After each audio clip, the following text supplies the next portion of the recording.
You're listening to the Technology for Mindfulness podcast, episode 89, hosted by me, Robert Plotkin.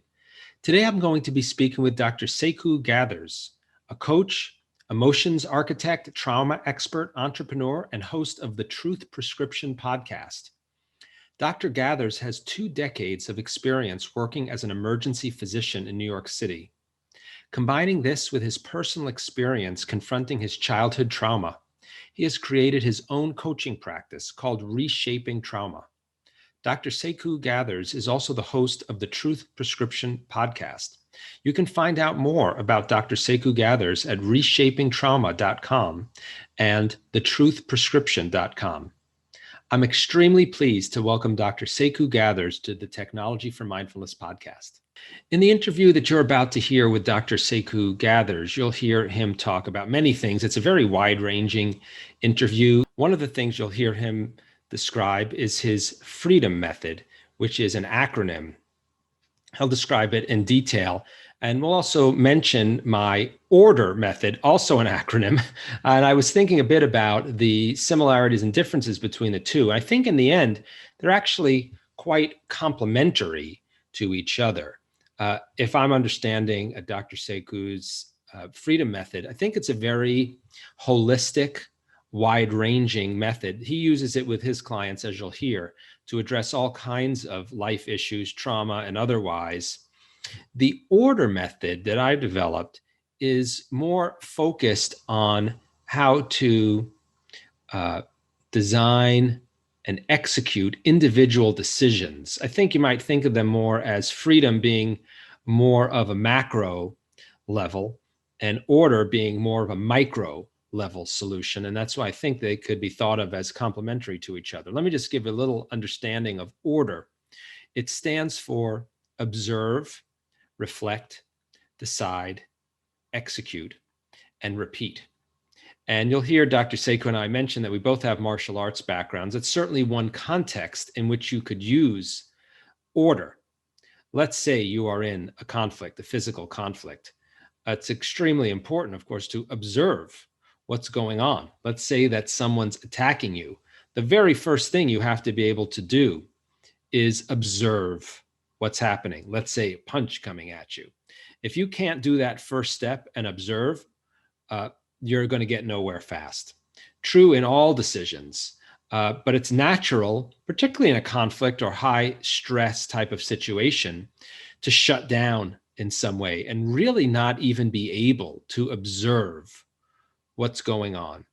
If someone's throwing a punch at you, you might black out. I don't mean pass out, but your ability to process visual information may shut down temporarily. You might physically flinch, turn away from what's happening. That limits your ability to observe. So observing the reality of the situation you're in is the very first step of order. Then once you've observed, the next step is to reflect, introspect, evaluate what it is that you've observed. Now, these may sound very simple and straightforward, but we all can tend to not engage in these steps. Let's say we observe. Very often it's easy to jump straight to acting once you've observed, based on habits we've developed, internal programming that we have, that you jump straight from observing to taking an action, some habitual action that you've learned to carry out based on your observations, whether or not it's the wisest action to take. So inserting that step of consciously reflecting is very, very important and something that we often do not do. The next step is to decide. Again, it may seem simple. Well, of course, you have to decide what to do before you do it. But again, we are all subject to carrying out actions reflexively, instinctively, without really making a conscious decision. It might be based on emotions. Now, it's not bad to take your emotions or feelings into account when deciding what action to take, but that taking them into account is part of reflecting. instead of reflexively acting out your feelings or acting based on your feelings, the decide step involves deciding based on reflection on the feelings, which inserts some, hopefully, wisdom into the process instead of just instinctively reacting to your own feelings or even your own thoughts. Then, once you've made the decision, you execute it.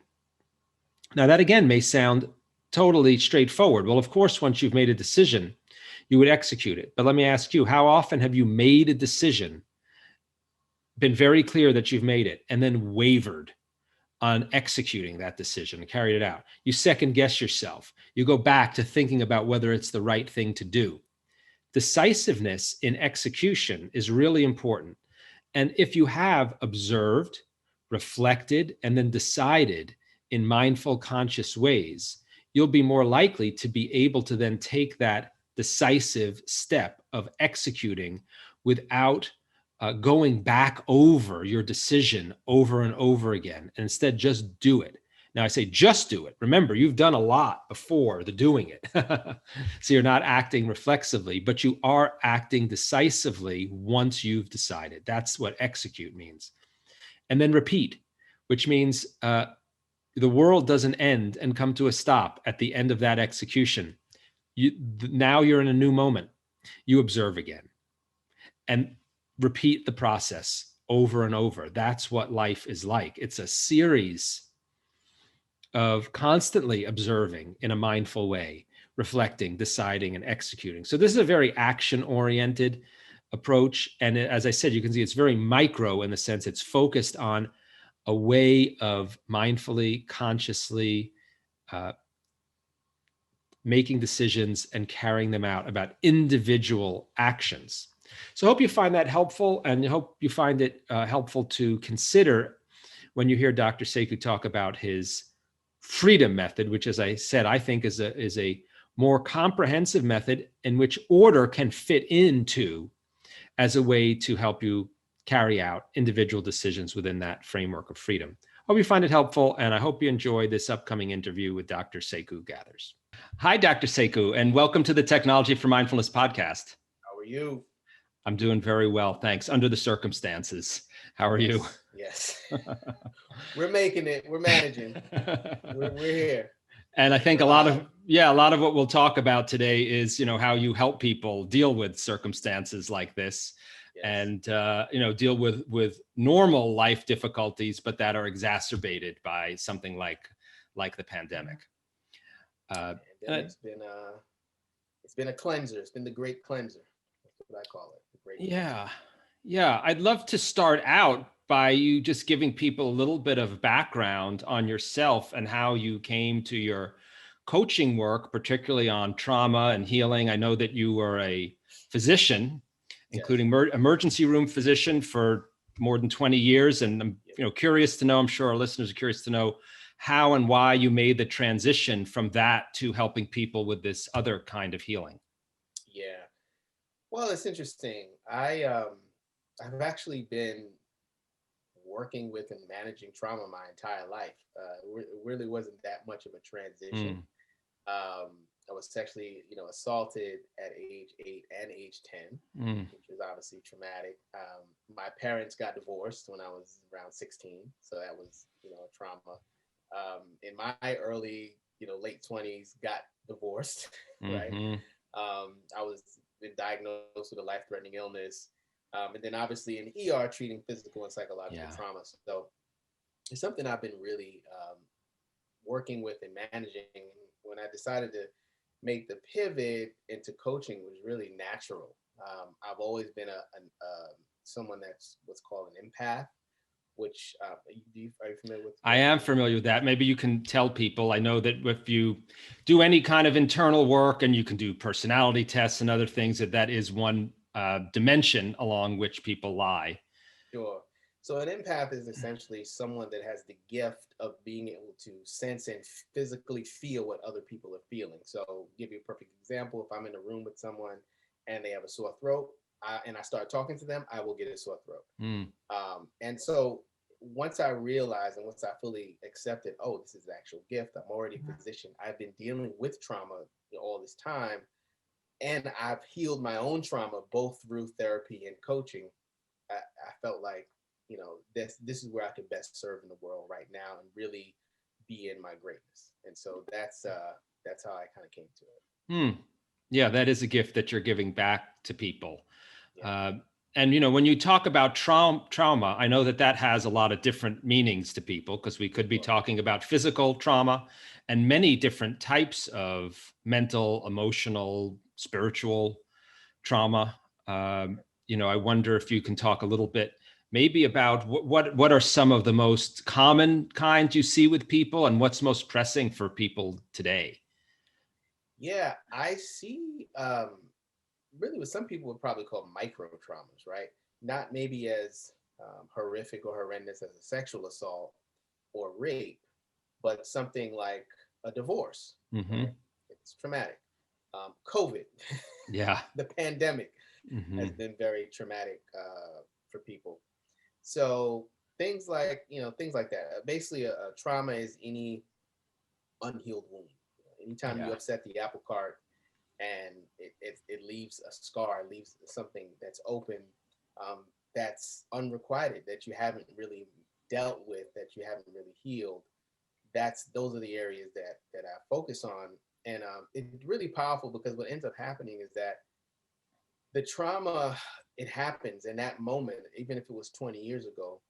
Your mind, body, spirit creates a definition, as a certain perspective about what that means, what that trauma Mm. means, and you carry it with you for as long as you carry it with you until you have some healing around it, until you do some work around it. And so it can be really tough.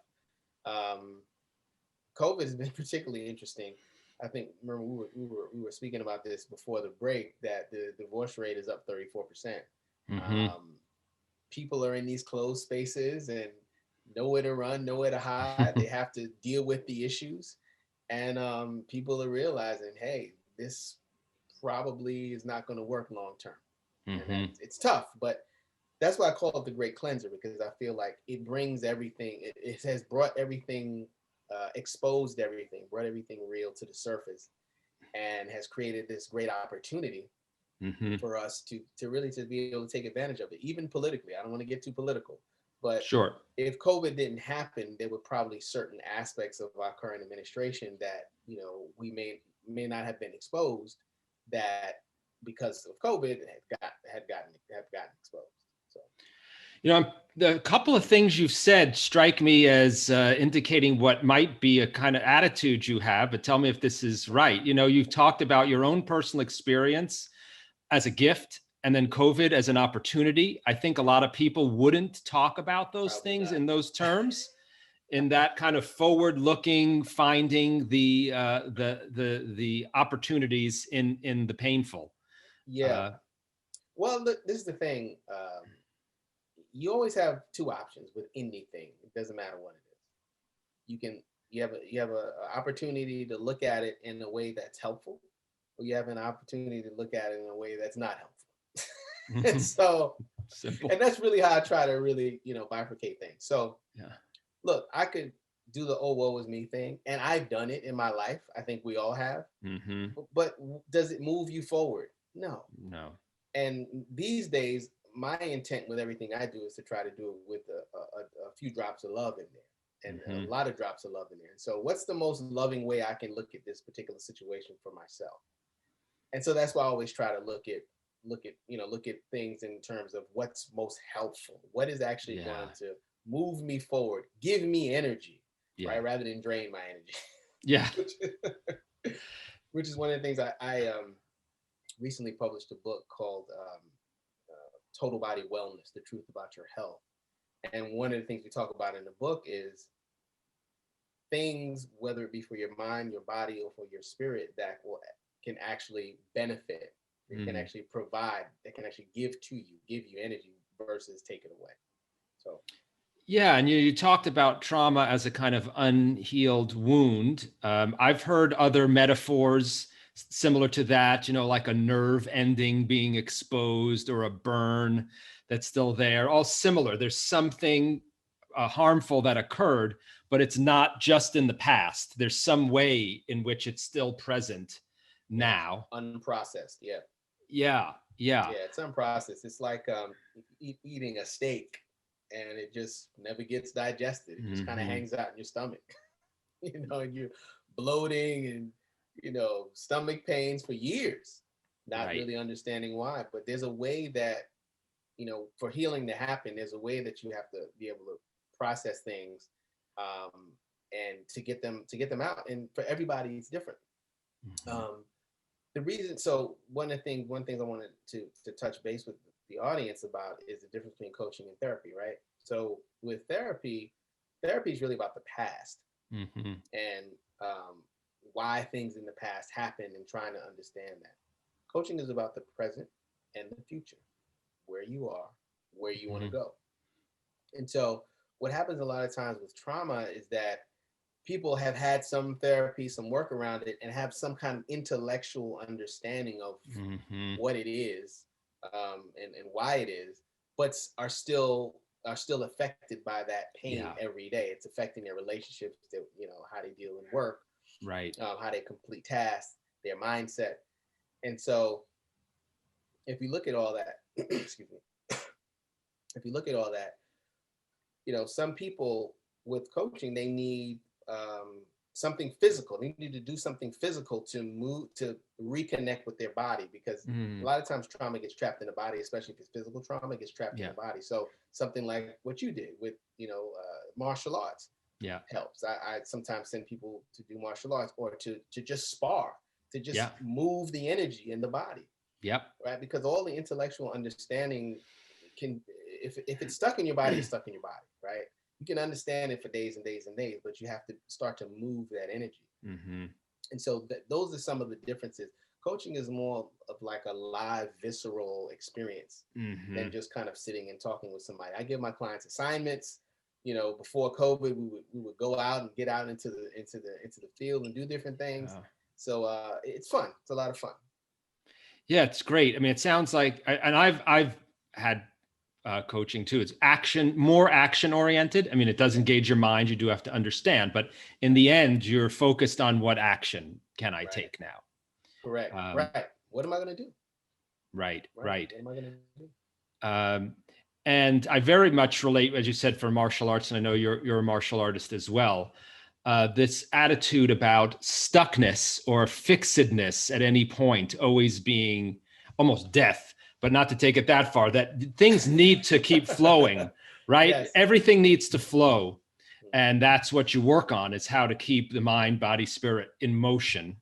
Right. Right. And Uh, and that goes back to what we were talking about before, about, that sort of bifurcation. Like, how am I going to look at this pandemic thing? mm, If you look at it like, oh, woe is me, I'm being beat down, it's horrible, it's terrible, yeah, nothing's flowing. Everything is right. stuck. And again, Yes. we've all been there. I've Oh, been there. sure. But at some point, you have to make a decision. I'm either going to lay here, I'm going to get up off this Hmm. ground and Right. start moving. Right. We're alive beings. And to your point, part of being alive is breathing, living, flowing, eating, Hmm. drinking, Hmm. talking, communicating, exchanging energy. Yeah. It's a moving thing. Even when you're sleeping, your body's, is active. So it's yeah, no, for sure. I'm sure there's no easy answer to this, but maybe you can talk about how you work with people in your practice, which is when, and I've experienced this, so I'm going to say when I'm feeling stuck, Uh-huh. that's the hardest place from which to get unstuck, of course, Yeah. right? How do you help people, make that initial leap almost from being stuck to acting, knowing, as you said, that just understanding intellectually that it would be helpful is not necessarily enough. Yeah, I'll say this. So the idea about being stuck, um, what we know, what we normally start with when I work with somebody, people usually refer to me because they they're not where they want to be in life, right? So that's kind of like being stuck. Usually, Yeah, we, we yeah, we usually don't get to the verbiage of stuck till later, but the principles at the beginning are: I'm here and I want to be over there, yeah. right? So I actually have a 7-step proprietary process that I've developed over the years. Um, And it's a 7-step process spelled out freedom, right? So how do we get free? I know you have one too. Is it Yes. order? Order. Yes. Order. Yes, order. Yours is order. I read it. I like it.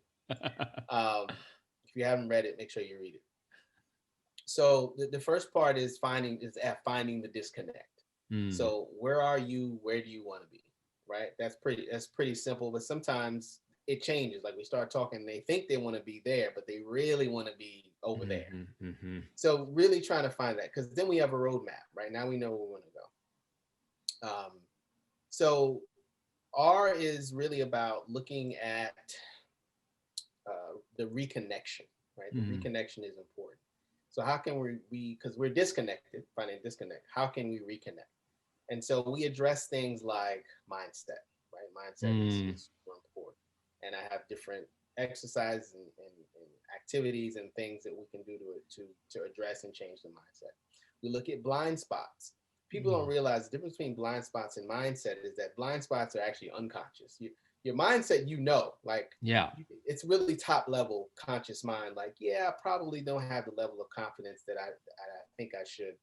But a Mhm, blind spot will be something like, I'm really looking for my mother's approval. Like something that's like mhm. so below the surface that you don't even really realize it.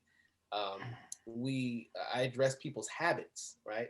Mindset usually leads into habits, Mhm. but sometimes it doesn't. Sometimes your habits are because of things your family told you, or you saw on the internet, or Right.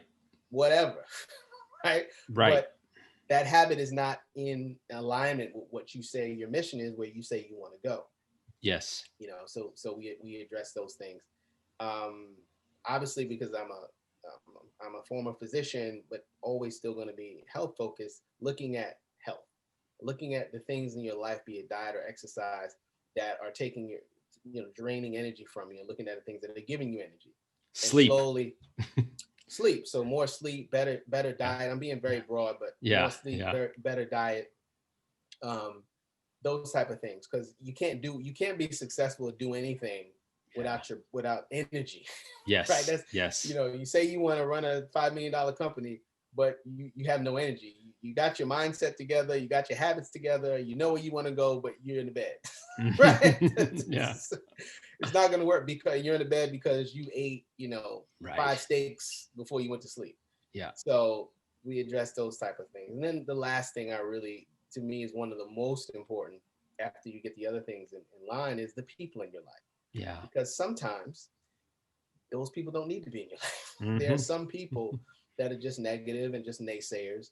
Yeah. And they may be subtle negative naysayers. You may not realize it. Even when I went through my coaching program, there was somebody that I was quote unquote friends with for many years. Hmm. Hmm. But as my coach started dissecting different things that had occurred over time, and then something specifically that happened while I was being coached, it was clear like this person has a complete victim mindset, and they're projecting that on you, and then you get pulled into Hmm. it. Hmm. You need to start easing these people out of your life. Some Yeah. of them need to go away quickly. Yep. Some of them you can ease out slowly. Um, and so that's all of that is part of reconnect. And then the E is extreme accountability. Obviously, I'm bringing 100%, you bring 100%, but all of these things, I'm going to make sure that you're actually Yeah. doing them, through our weekly, bi-weekly meetings. Um, the second E is excel. You start to get some momentum as these Hmm. things become more and more prevalent in your life.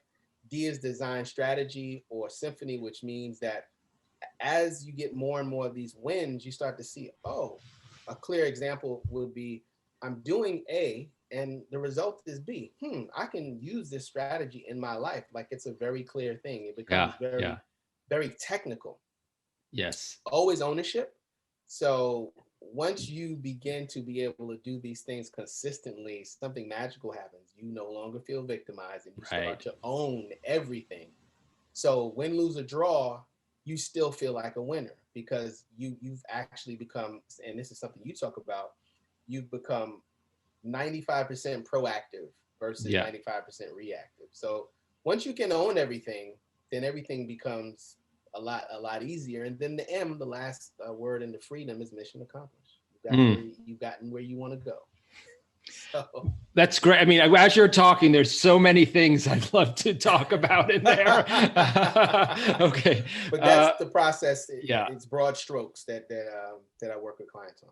Yeah. I mean, one of them is, and I'm sure this is, why people go to you and benefit from you, which is that try as any of us might, many of these things, particularly the blind spots jump out, are just so hard for any individual to do for themselves. Yes. Right. Yes. I mean, I've had experiences where I've come to perceive my own blind spots, Yep. but most of the time it's with the help in some way of another person. Of course. Right. Yeah. No, you have to. My job is to be a mirror. That's my job.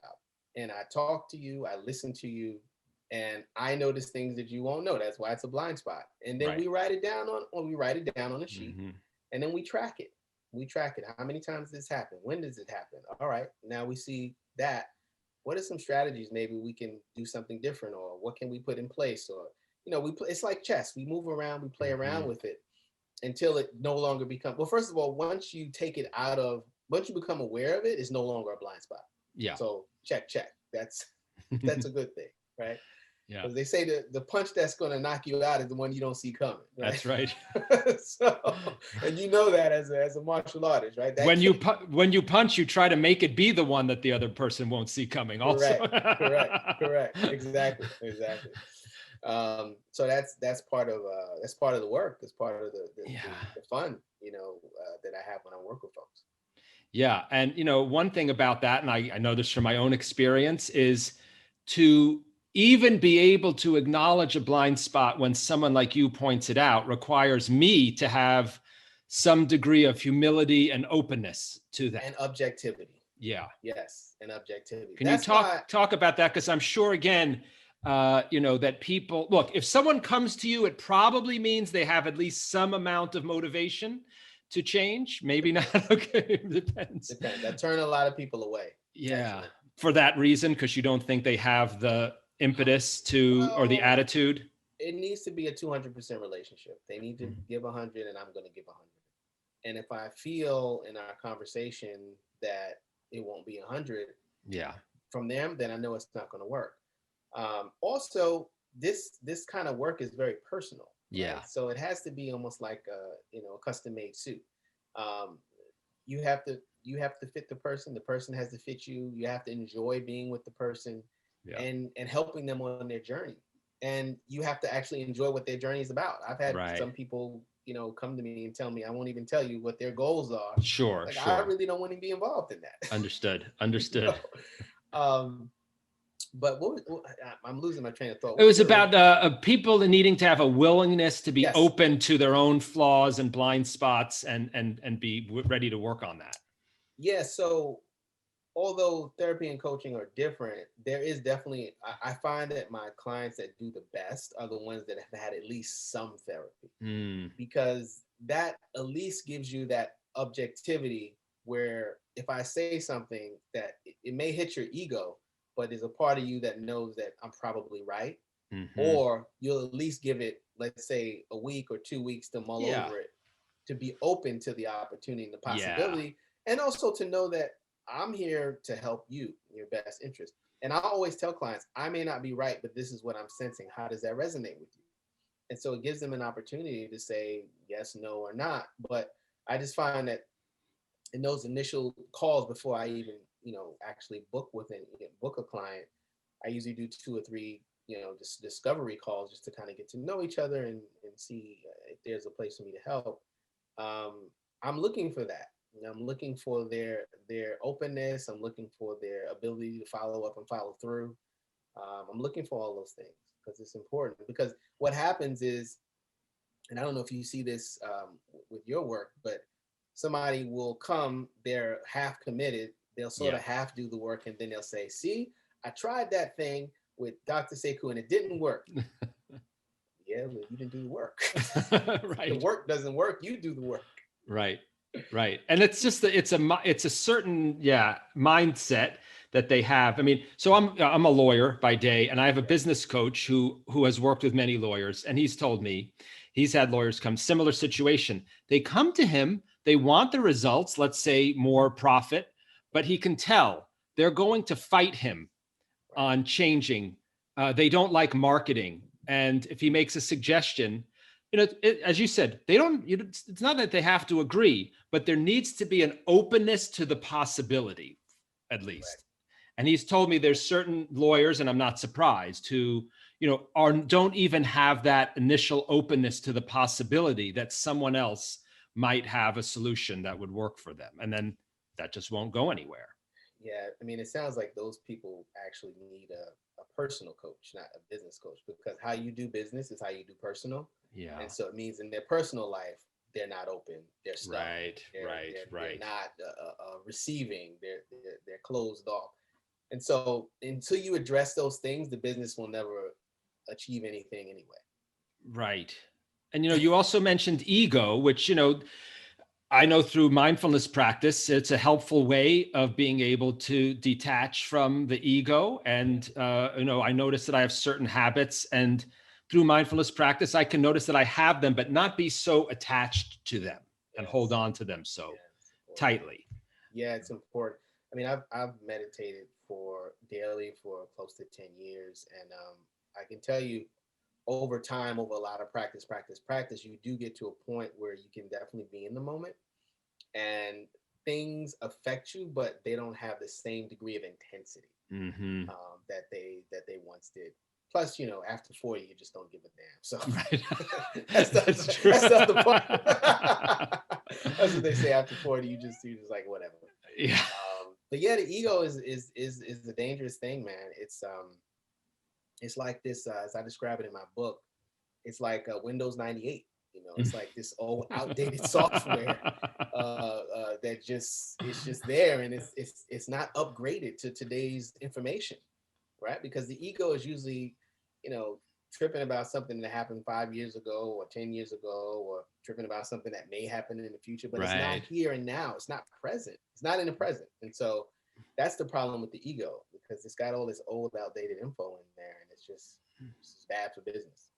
Yeah. And it has to be right, and it wants to be right all the time. Yeah. Yeah. It's attached. You mentioned before that one of the things that people engage in, I would call it self-pity, the woe is me thing. Yeah. Another thing that I know I've worked a lot on is indignation, which is another thing that, and I would see the ego as being attached a lot to that.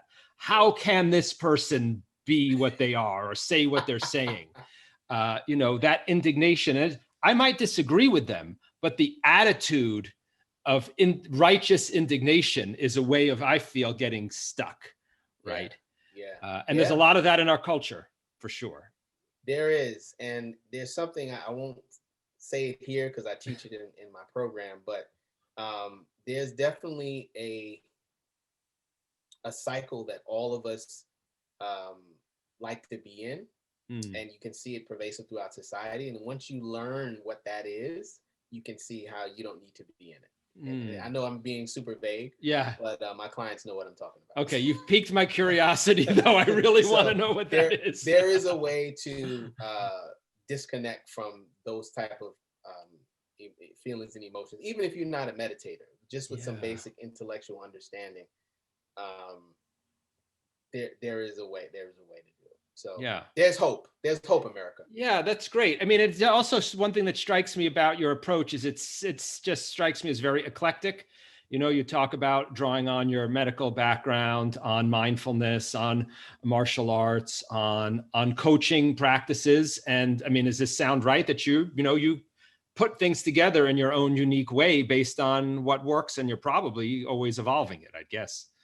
Sure. Well, I'm always evolving. I mean, I get up every day with the goal of being better every day, better father, better coach, better human every day. And so naturally, things will evolve as long as it's in service of the truth, which is what my show is about, the truth prescription. As long as it's in service of the truth, I'm with it. I'm ready.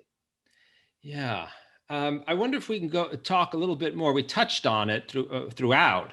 Is COVID and what impact this is having on people. I know before we started the interview, we chatted a little bit, and you were saying how you feel that this it's been the cleanser.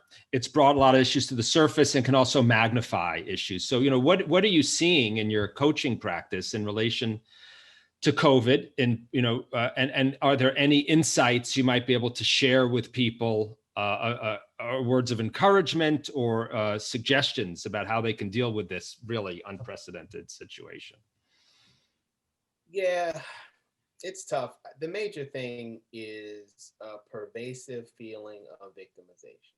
That's the main. I mean, Mm, I could write a whole essay, but it all comes down to victimization. And what I tell my clients, and I mentioned it earlier, is that you always have a choice. mm-hmm, Life is about choices, and no matter how much you think or feel that you have no choice, you always have a choice. And so part of this is, hey, what they say, make lemonade out of lemons. It's like, mm-hmm, hey, I've got two options. I can do this and just kind of be depressed and angry and upset about why something isn't the way it mm-hmm. was before, Yes. or I can look at what is, use my creative faculties and figure out a new way. We all Mm-hmm. have creative faculties, right?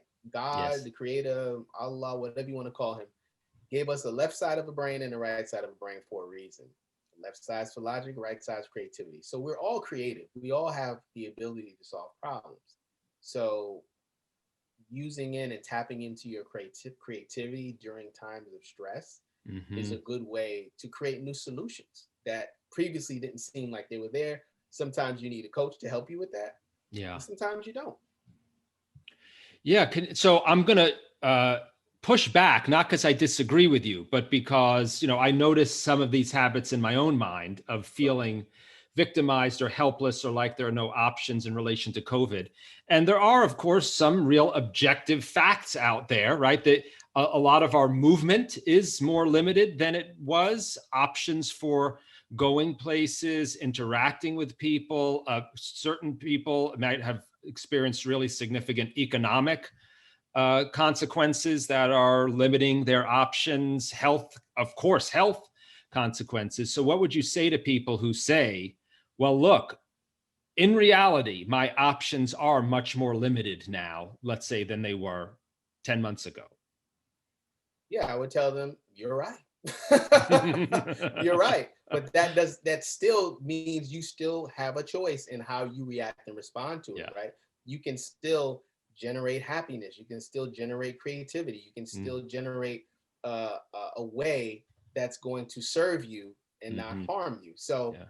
agreed, Yeah. things are very different.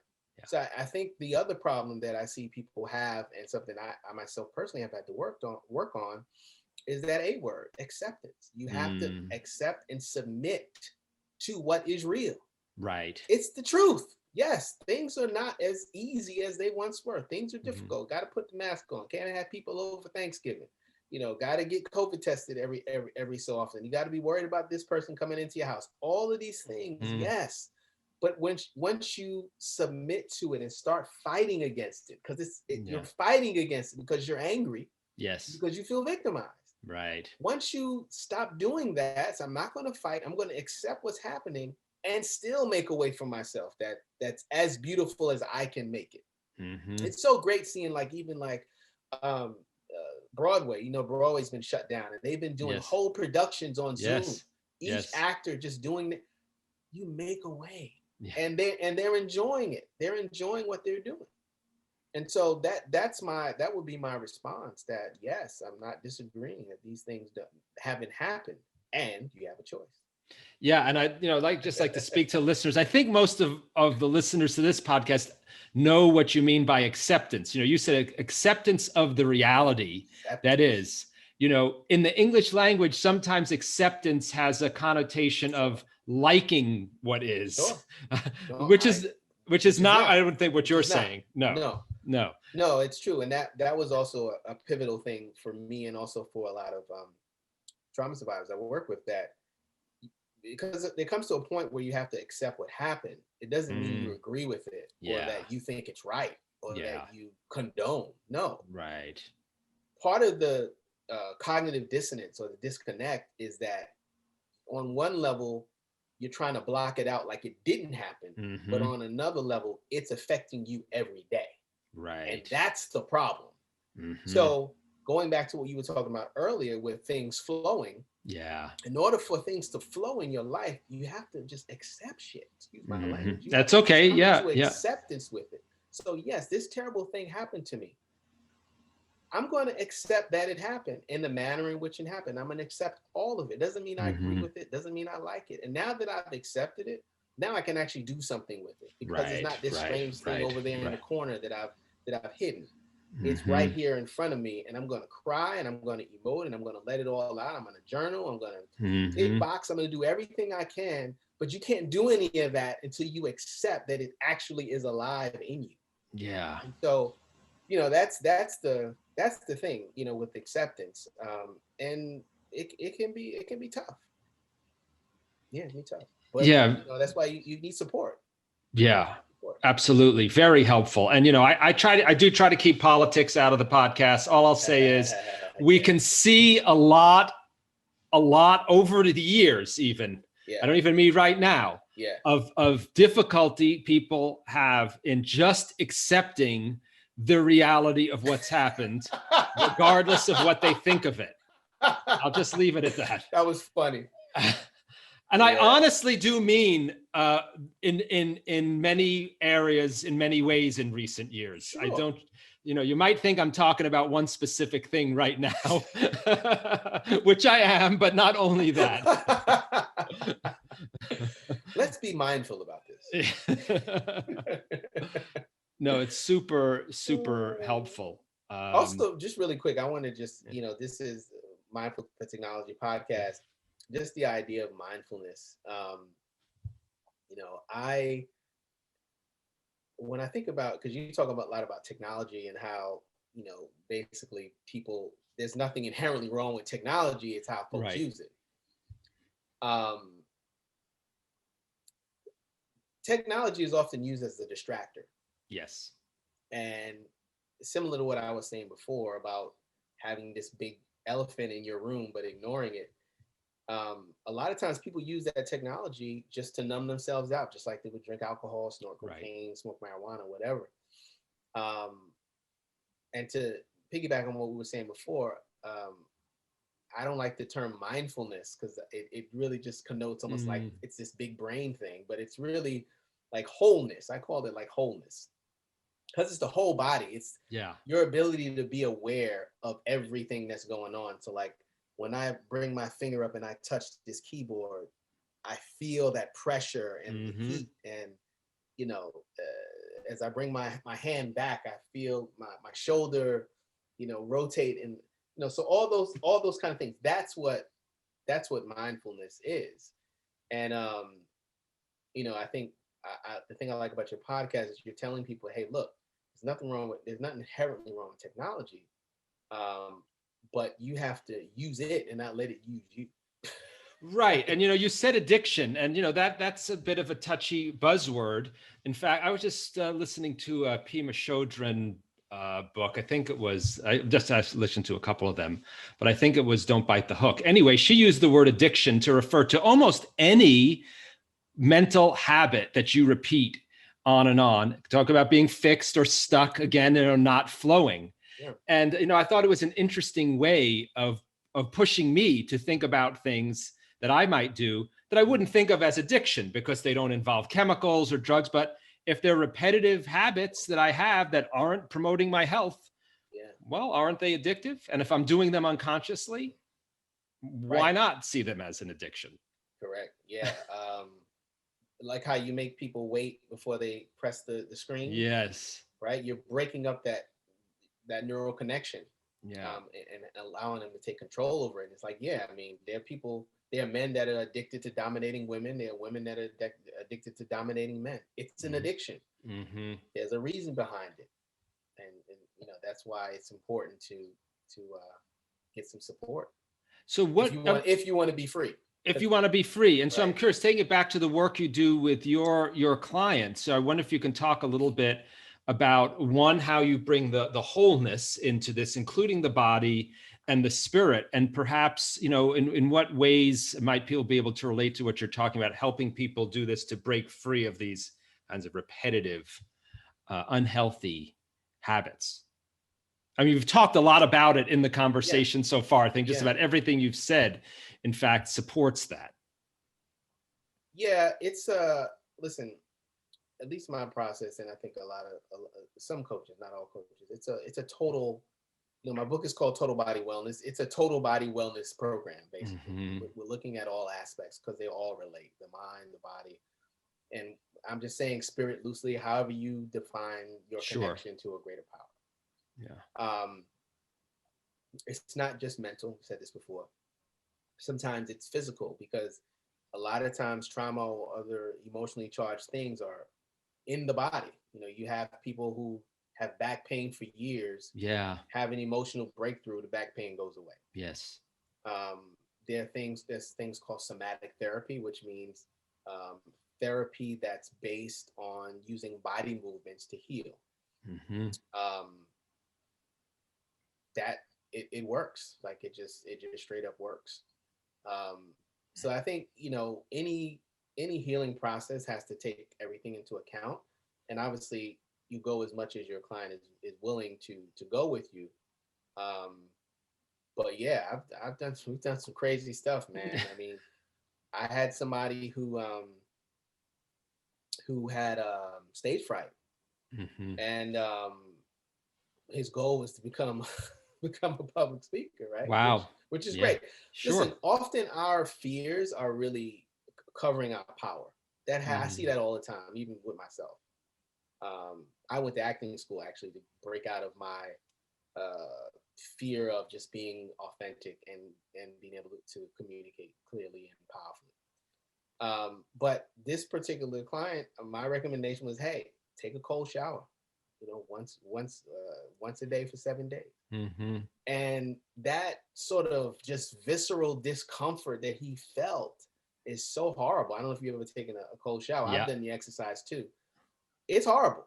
Yeah. But what happens over time is that your body gets used to it. Your body actually starts to generate enough heat that you Mm-hmm. don't get as cold. And so then he was able to have something physical to work with when he started going in front of we just started him with 4 to 5 people Mm-hmm. in front of small groups to talk, because that feeling he had before that was so immersive, Yeah. it was there, but he could manage it so much better Yeah. I see because what you mean. nothing is as horrible as a cold shower. Yeah, no, it's great. I really appreciate it. I mean, so many approaches out there, and we did talk about this a little bit before when we chatted, are more mind based. Yeah. And we know from martial arts training, right? You one of my teachers would say the mind follows the body. You train the body, and that can affect your mental state and your attitude. And that's Yeah. what you're talking about. Things can go in both directions. In our culture, it's often focused on train the mind and then just assume the body will do what it needs to do, which it doesn't necessarily do. Well, the problem is that, especially for a lot of intellectuals, lawyers, doctors, Yeah. scientists, we're so cognitively based that Yeah. really the trick is to get you out of your mind, because your Right. mind is your greatest strength and your greatest weakness, because it knows everything when it don't know a damn thing about how to Yeah, heal you. right. Because if it knew how to heal you, it would have done it already, right? Right. We know so much but know so little. That anyway, and I'm talking about myself too. Through my healing Sure. process, I had to just get out of my damn head. Yeah. And so part of getting into the body is getting, just getting out of the head and then feeling what this motion and movement is like, right? Because part of the more like cognitive therapy is really about trying to move energy in the mind, right? Hmm. Create new connections, create new ways to think about stuff. With the physical body, it's the same thing. It's just about movement. It's just moving Hmm. stuff because things get stuck Yeah. and nothing's flowing, right? We should Right. name this episode "How to Flow." How to flow. I love it. It's about flowing, and once we can flow, then we start to get into a natural state. Hmm. It's the unnatural state that's stuck. Yeah. Yeah. Yeah, And yet we're in such a condition that often the unnatural feels natural because it's so correct, familiar. correct. Yes, Yeah. 100%. You're right. Well, I wonder if you could, leave our listeners with any hope or motivation or suggestion for something even small they can do to start making that first step out of stuckness. And we will leave people with how to get in touch with you as well. But I wonder if there's anything you can leave people with. I'm trying to say something. I mean, I've got a bunch of things in my mind, but I'm trying to say something that will benefit everybody listening. Take your time. Everybody's at a different level. Yeah.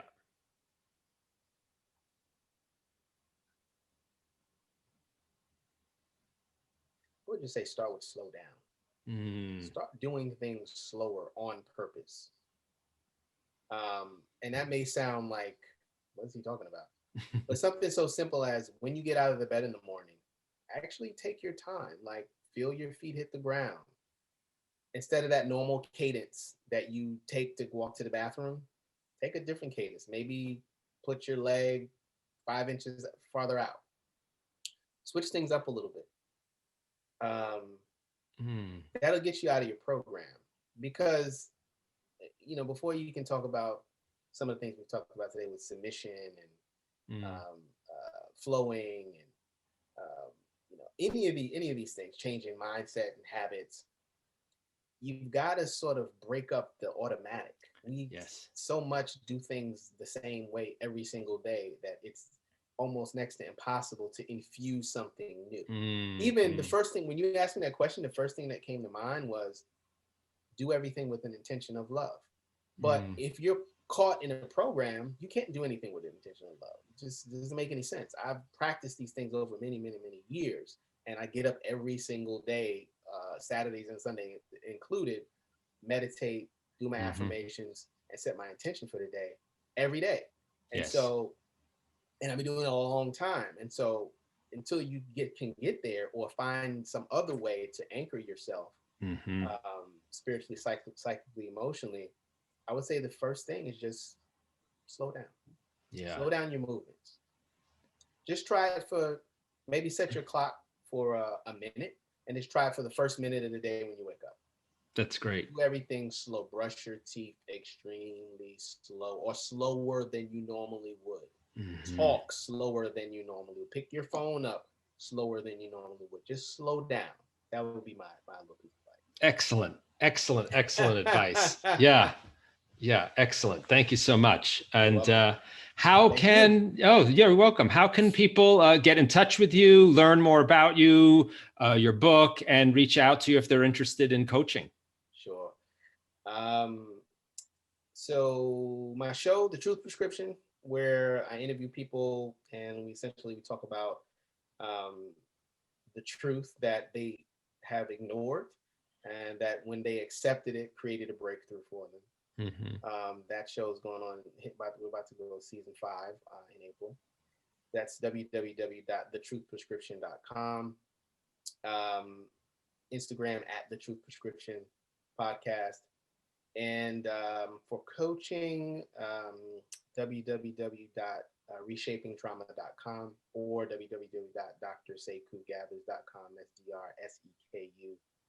DrSekuGathers.com.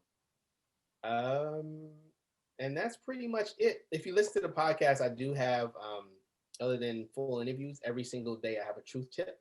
So you can just go on and get a little nugget, in the morning when you're doing your slow down. You can get a little nugget of information, which is it's just an inspirational quote, something that I came up with. It's funny, like talking about creativity, sometimes you don't realize you can do things. And when we decided to do this, I was saying, can I really come up with 365 positive sayings myself? And I did. Came straight through, flowed, and just wrote it down. So check those out for daily inspirations. And that's it. Excellent. Well, thanks. Thing. The book is on Amazon, not the app. You have to go to the browser. Don't ask. It's Kindle only. But it's the truth. It's Total Body Wellness, the truth about your health. And I'll actually give you a link to put it in the show notes, because sometimes it's hard to find.